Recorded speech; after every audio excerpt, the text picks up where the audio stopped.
remember one time thinking that this was going to mess up the camera lens. I hope not. I hope it doesn't. Anyway, this is very unprofessional when you start with anyway, so, those kind of things. So, anyway, these poor rabbits are getting slaughtered.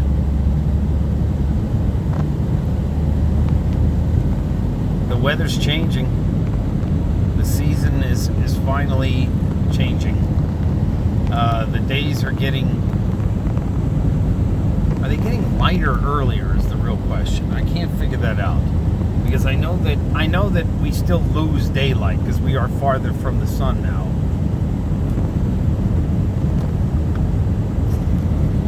So the arc in the sky is less.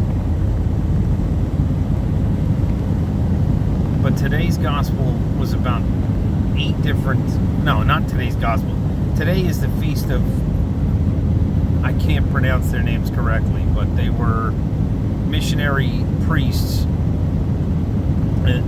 He said the 1600s, but it was the Iroquois.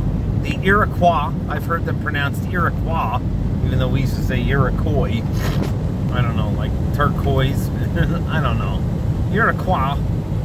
You know, it seems like the one thing I've learned is that no matter how you pronounce them, there's always somebody that's got an alternate pronunciation.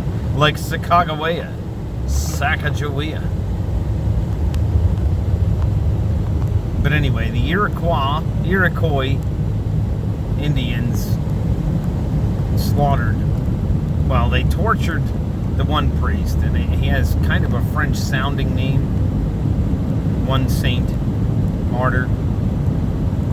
And the other guy wrote a diary, and he was fully aware.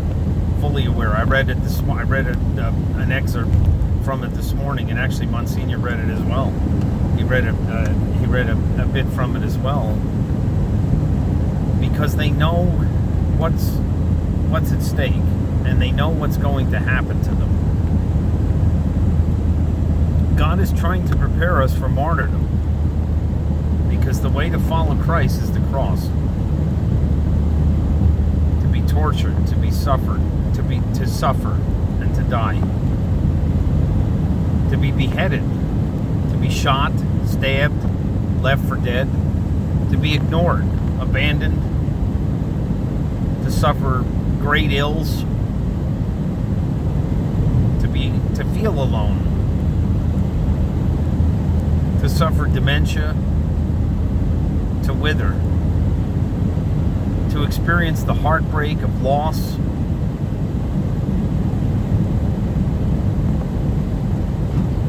martyrdom for the kingdom is nothing more than holding true to the true happiness of the world to come. And usually that is coupled only with suffering in this world. All kinds of suffering. Certainly not happiness. We can take great joy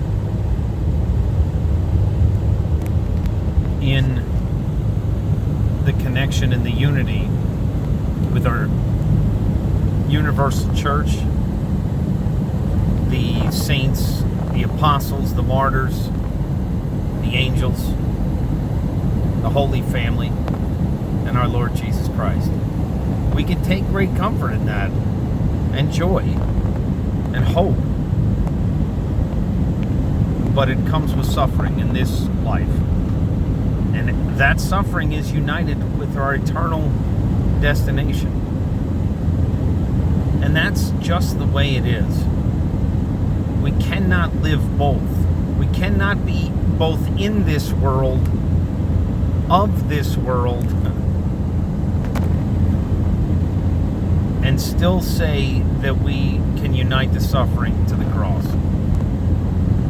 If we're experiencing all of these blessings and benefits, they should only be to prepare us more readily for suffering.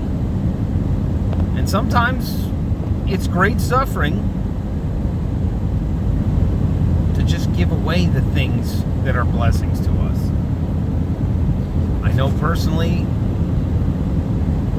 I can still feel the pain of giving what I feel like I deserved and earned to somebody who I may judge wrongly or even righteously doesn't deserve it. But ultimately, none of us deserve it.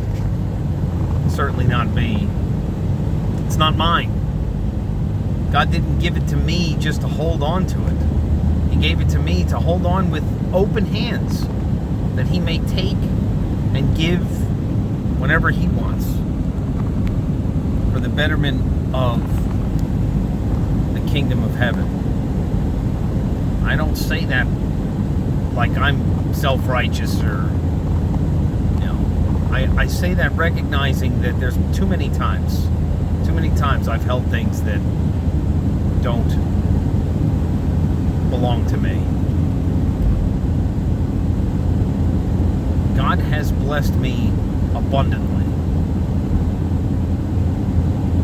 but I've also been very fortunately blessed by my Lord and the people around me that have been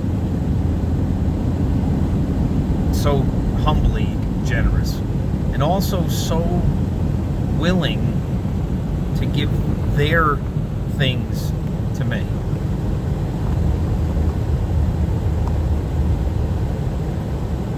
I owe them my life. I owe them my suffering.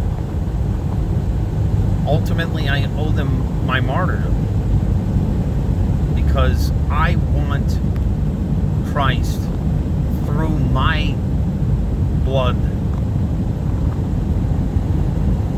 to lift up the people that carried out His blessings to me, that gave to me what I clearly did not deserve.